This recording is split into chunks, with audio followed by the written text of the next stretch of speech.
Intro music plays. Shining Boss. Hello and welcome to Why This, the show where we debate some of the most controversial topics. Today, we're going to talk about the topic that has been in the headlines for a while.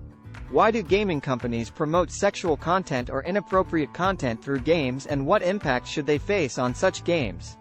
Cut to host sitting at a desk with two guests, one on each side. Host. Joining us today, we have Aman and Ujawal. So, let's dive straight into the discussion. Cut to Aman.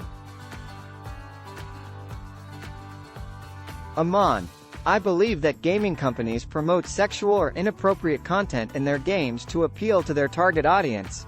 Younger audiences have become more desensitized to such content, and it has become an accepted norm. Games that contain such content usually come with a warning, and it is the responsibility of parents to monitor what their children play. Cut to Ujawal. Ujawal, I disagree with Aman. Gaming companies have a responsibility to ensure that their games are suitable for all audiences, especially since they can be accessed by minors. Sexual or inappropriate content in games can lead to desensitization, which can have long-term effects on mental health. It's time for gaming companies to take a step back and consider the impact their games have on society. Cut back to Shining Boss. Host. Interesting points from both our guests. But let's delve deeper into the topic. Aman, don't you think gaming companies have a moral obligation to ensure that their games are suitable for all audiences? Cut to Aman.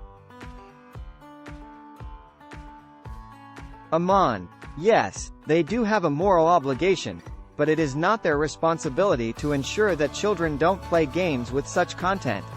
Parents need to be more vigilant and monitor their children's activities. Cut to Ujawal. Ujawal, but gaming companies have the power to influence young minds, and they need to take responsibility for that.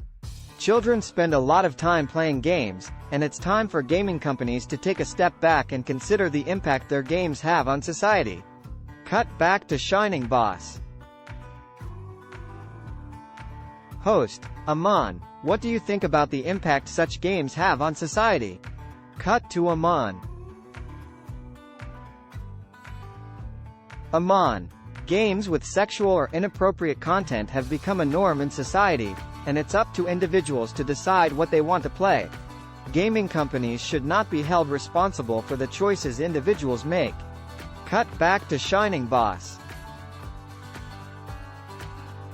Host. Ujawal, what do you think about the impact such games have on society? Cut to Ujawal. Ujawal, such games can lead to desensitization and have long-term effects on mental health. Gaming companies need to take a step back and consider the impact their games have on society. Cut back to Shining Boss. Shining Boss, thank you, Aman and Ujawal, for your thoughts. It's time for us to wrap up the discussion. To sum it up, we talked about why gaming companies promote sexual or inappropriate content through games and what impact they should face on such games. While our guests had different opinions, it's clear that gaming companies have a responsibility to ensure that their games are suitable for all audiences. Thank you for tuning in, and we'll see you next time on Why This. Outro music plays.